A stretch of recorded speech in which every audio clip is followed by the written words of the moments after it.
No, no, my deck, somebody help! It sounded like a bomb went off. 1 minute, the million-dollar mansion had a beautiful view.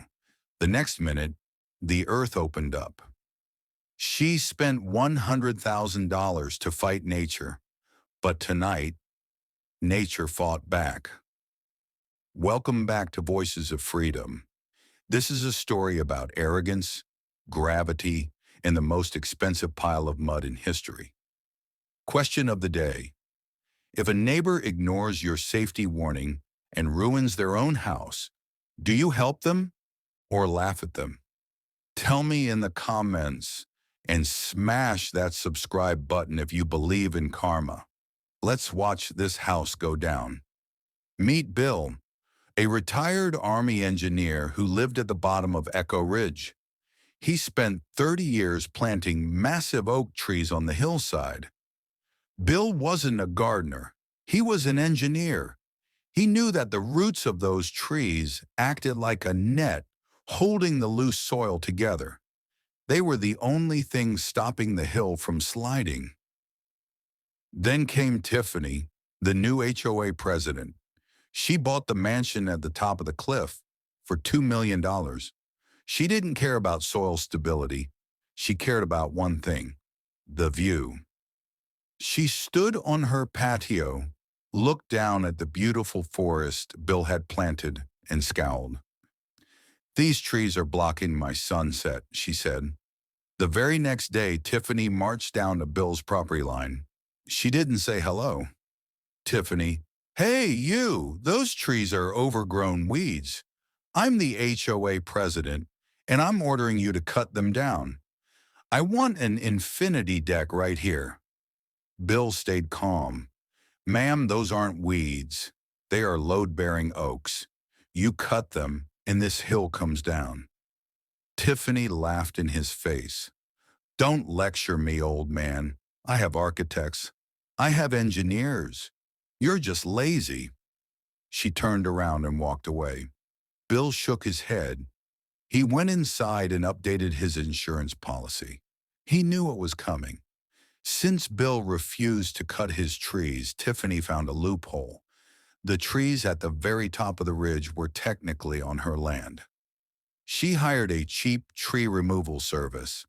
Not a professional arborist, but a cash-only crew who didn't ask questions about erosion permits. For 3 days, the sound of chainsaws filled the air. One by one, the ancient oaks fell. The natural anchor of the hill was being ripped out. Bill watched from his porch with binoculars, taking photos of everything, documenting the disaster before it happened. With the trees gone, Tiffany ordered the construction of a massive, heavy wooden deck. It extended 20 feet out over the cliff edge. It was beautiful. It had glass railings, a hot tub, and a fire pit. It added 10,000 pounds of weight to a hill that had just lost its support system. 2 weeks later, the deck was finished. Tiffany threw a party. But while she was drinking wine, the ground beneath her was shifting. Small cracks appeared in the mud. Pebbles started rolling down to Bill's yard. The hill was groaning. It was a dry summer, which saved her for a while. But in October, the forecast changed. The weatherman predicted the storm of the century, 3 days of nonstop torrential rain. Bill boarded up his windows facing the hill. Tiffany just bought new patio furniture cushions. The rain started on a Tuesday. At first it was just wet, but by Wednesday the ground was saturated. Without the tree roots to drink the water, the dirt turned into heavy liquid sludge. Gravity began to take over. Thursday night, 11 p.m. Tiffany was sleeping. She woke up to a loud groan coming from the house. It wasn't a ghost. It was the foundation support slipping 2 inches. She ran outside with a flashlight. She saw deep fissures at a lawn. The grass was tearing apart like wet paper. She realized Bill was right. She called 911. My house is moving. Send help. The fire department arrived, but they couldn't do anything. The ground was too unstable. The captain told her, "Get out of the house now." She stood in the driveway and watched. At 2 a.m., the breaking point hit. The mud liquefied. The concrete pillars holding the deck had nothing to grab onto.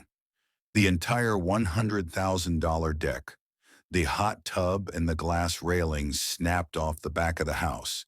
It surfed down the mudslide, crashing through the remaining brush. The sun rose on a scene of total devastation. The back wall of the mansion was gone. The hill looked like a melted candle. Bill's house? Perfectly fine. The few trees he had left at the bottom had caught the debris and protected his home. Tiffany didn't cry. She got angry. She marched down to Bill. "This is your fault. Your bad drainage caused this. I'm suing you for every penny." Bill just handed her a USB drive. "Here are the photos of you cutting the roots and the warning I gave you." The insurance inspector arrived. He was a geologist. He looked at the cut stumps. He looked at the slope angle. He looked at the heavy deck. He turned to Tiffany. "Ma'am, you removed the vegetation that stabilized this hill. This is classified as man-made destabilization." Claim denied. Not only did insurance refuse to pay, but the city fined her for illegal logging and ordered her to stabilize the hill at her own cost. She went bankrupt and sold the house for land value. Bill eventually bought the lot and planted new trees. Lesson learned: never fight nature. Nature always wins. If you enjoyed this satisfying destruction, hit like. Subscribe for more. This is Voices of Freedom.